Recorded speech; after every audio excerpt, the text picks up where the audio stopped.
मैं हूं अंकित अवस्थी, आप हैं मेरे साथ में। भारत और श्रीलंका के बीच में फिर से एक बार विवाद में आए कच्चातीवू द्वीप के बारे में। साथियों, एक द्वीप है, संभवतया आपको इस समय इमेज में दिखाई दे रहा हो। इस द्वीप के ऊपर कुछ इस तरह के श्रीलंकाई झंडे लटके हुए हैं, शायद आपको ये विजिबल हो। ये श्रीलंकाई झंडे जिस जगह लगे हैं, इससे आप ये समझ सकते हैं कि ये आइलैंड जिस पर श्रीलंका के झंडे लगे हैं और इतनी सारी बोट्स खड़ी हैं, कुछ तो हो रहा है। श्रीलंका के पास में इतनी सारी बोट्स, ये बोट्स हैं मछुआरों की। कहां से आए मछुआरे? तो भारत और श्रीलंका दोनों से आए हुए मछुआरे, जो आपको यहां पर दिखाई दे रहे हैं, अपने अपने झंडे लगा करके यहां पर खड़े हुए हैं। ये द्वीप असल मायने में भारत और श्रीलंका के बीच में स्थित है। मैप पर अगर देखोगे तो ये लोकेट करना भी बड़ा मुश्किल है, बहुत छोटू सा द्वीप है।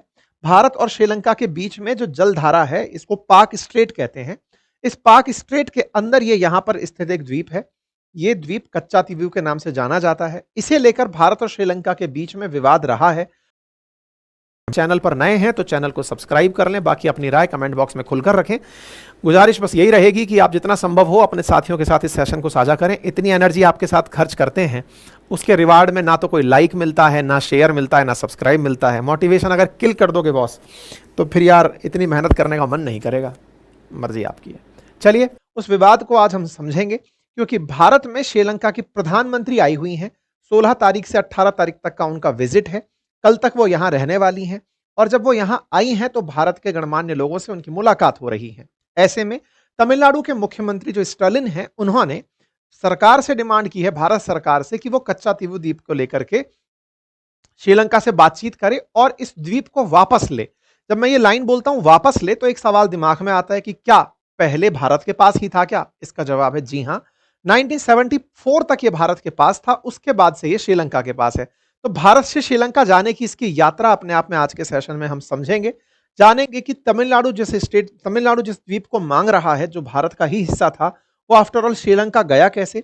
इस विवाद में फिलहाल क्या मोड़ एंड ट्विस्ट हैं? भारत ने किस तरह इन्हें ये दिया था, या फिर आज भारत इन्हें वापस ले सकता है या नहीं ले सकता? तमिलनाडु की मांग का क्या महत्व है? सारी बातें आज के सेशन में डिटेल से डिस्कस करेंगे। जानेंगे कि इंदिरा गांधी जी ने किस तरह से इसे बिना संविधान संशोधन के पकड़ाकर भारत की राजनीति में आज तक एक विवाद खड़ा किया हुआ है। साथियों, श्रीलंका की प्राइम मिनिस्टर हरिनी अमरसूरिया भारत की यात्रा पर हैं, और वो 16 से 18 तक भारत में रहने वाली हैं।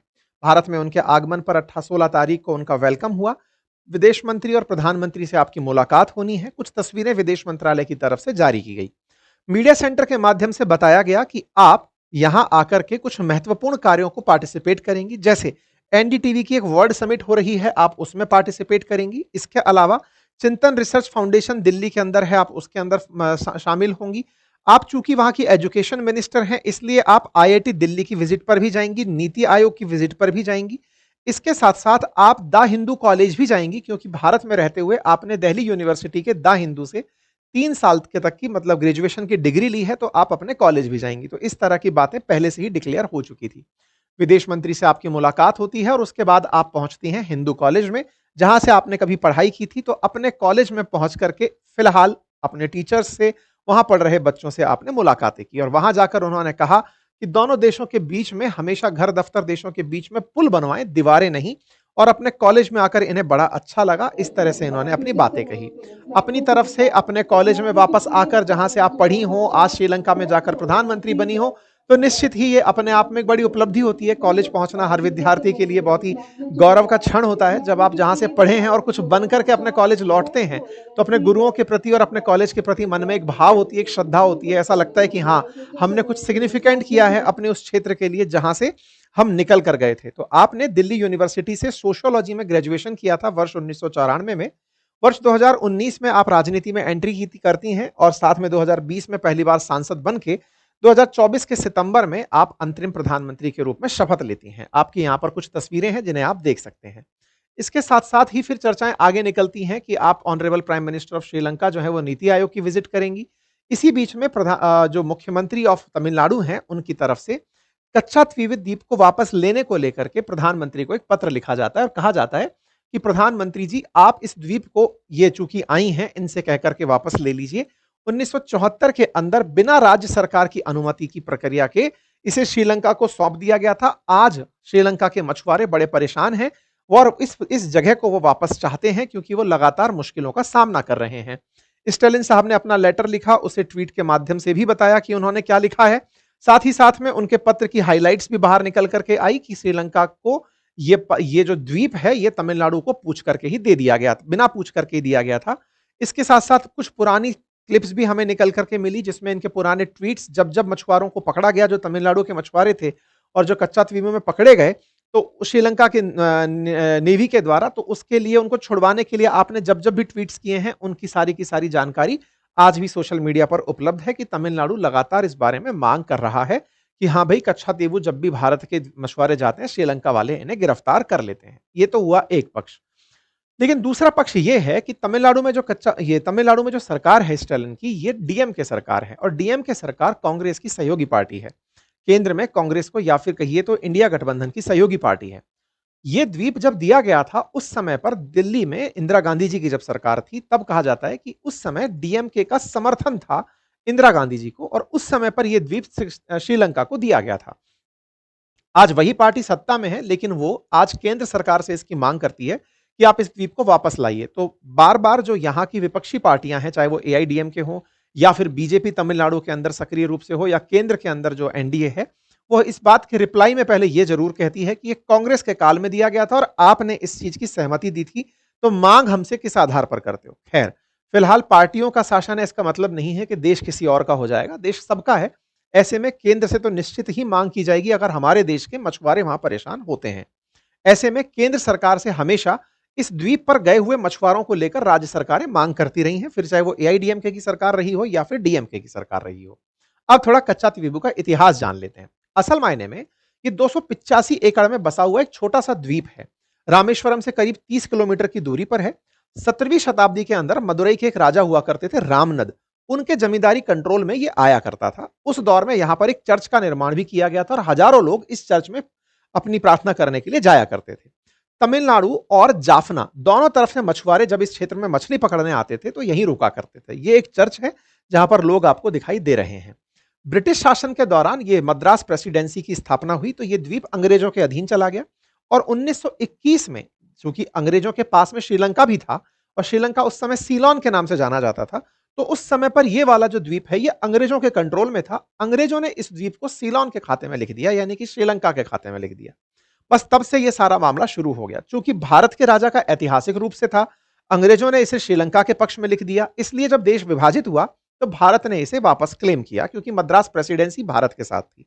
ऐसे में जब इसको विभाजन के रूप में भारत के साथ क्लेम किया गया, तो इस बात को लेकर श्रीलंका ने बार बार डिमांड करी कि अंग्रेज इसे हमारा मानते थे, ऐतिहासिक रूप को क्लेम करके आपने इसे ले लिया, इसे हमें वापस दीजिए।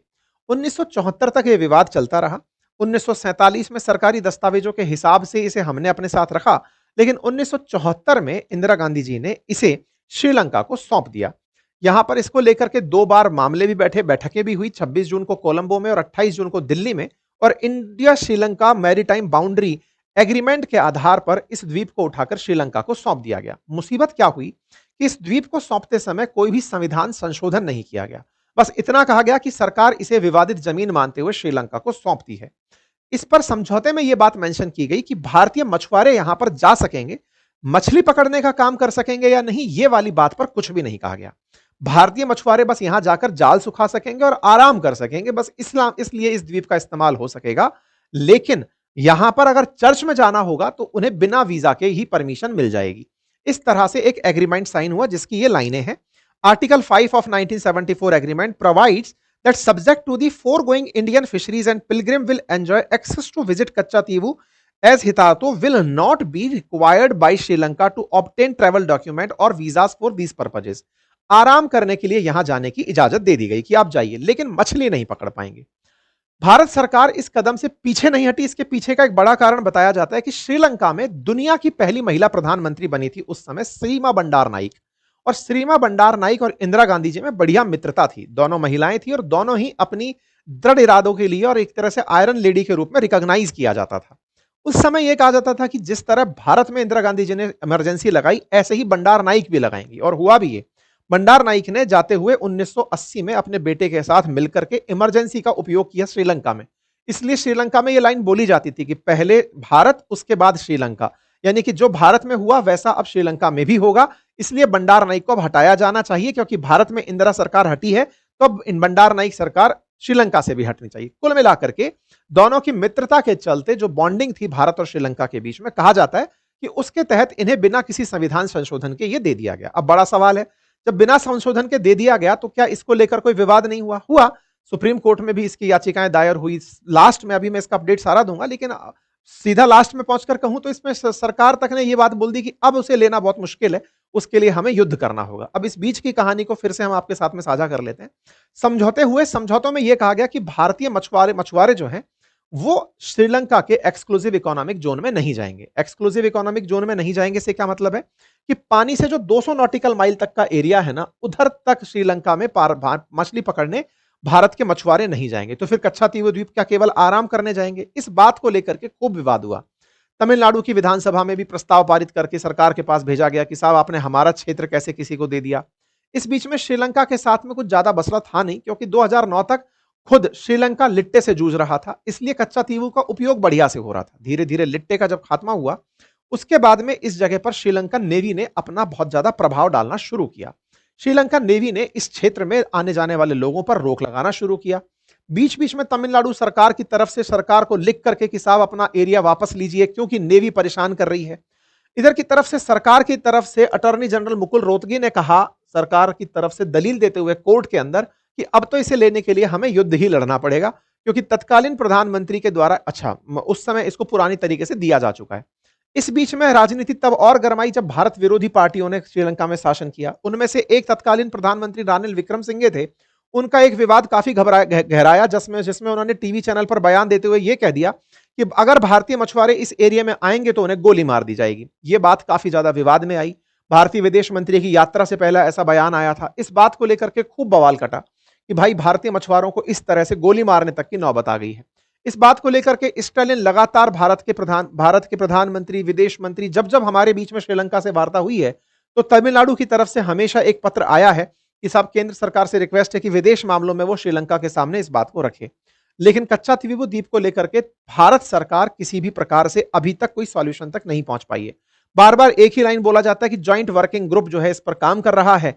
जब भी यह मामला उठाया जाता है, ऐतिहासिक रूप से चाहे कितनी भी बार हो, श्रीलंका हर बार भारत के मछुआरों को गिरफ्तार कर लेता है, कुछ बार उन्हें रिहा कराया जाता है, कई बार ऐसा भी हुआ है कि मछली पकड़ने पर उन्हें शूट भी कर दिया गया है। एक बार हमारी संसद में अनस्टार्ड क्वेश्चन के अंदर यह पूछ लिया भी गया था कि साहब जरा बता दीजिए कि भारत ने उनके कितने मछुआरे पकड़े हैं और उन्होंने हमारे कितने पकड़े हैं और उन्होंने हमारे कितने मारे हैं। तो एक टेबल निकल कर आई जिसमें निकल कर आया Tamil Nadu fisherman arrested by Sri Lanka authorities, हर साल उनकी संख्या इतनी है। इसके अलावा number of Indian fisherman deceased due to incident at sea, तो उसके अंदर मरने वालों की संख्या भी कई बार हाई फार निकल के।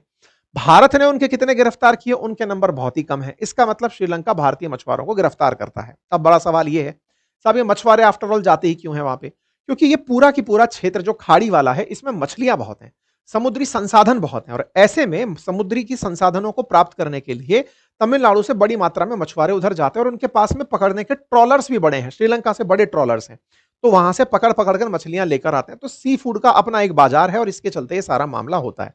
हालांकि इस बारे में ये पूछा गया कि भारत सरकार ने कैसे उन्हें ये दे दिया। एक आरटीआई के अंदर जवाब में सरकार ने बताया कि इसे विवाद निपटाने के नाम पर के दे दिया गया।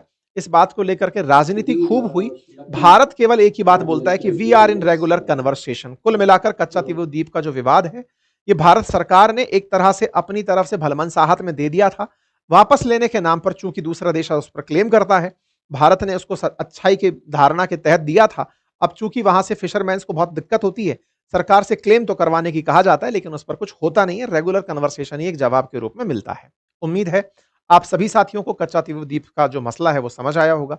आप लोग इस विषय पर क्या सोचते हैं, अपनी राय जरूर कमेंट बॉक्स में बताएं। क्या आपको ऐसा लगता है कि तमिलनाडु की जो सरकारें हैं, इन सरकारों का भी इसमें बहुत महत्व है? क्योंकि जिस समय जब ये सरकारें बनी थी, उस समय अगर ये डीएमके का जब शासन साथ में था कांग्रेस के, उस समय ये डिमांड की होती तो ऐसा नहीं होता। या फिर आपको ऐसा लगता है कि उस समय इमरजेंसी थी तो डीएमके करता ही क्या, क्योंकि सरकार हटा दी गई थी? तीसरा ये भी हो सकता है कि आज केंद्र में एनडीए की सत्ता है लेकिन तमिलनाडु में नहीं है, इसलिए हो सकता है कि केंद्र सरकार इतना पेन ना लेता हो। जैसा भी आप सोचते हैं, सारी बात अपनी कमेंट बॉक्स में लिखें। फिलहाल के लिए इतना ही। जानकारी पसंद आई हो तो साथियों से अवश्य साझा करें। चैनल पर नए हैं तो सब्सक्राइब कर लें। दिवाली की आप सभी को बहुत सारी शुभकामनाएं। धन्यवाद।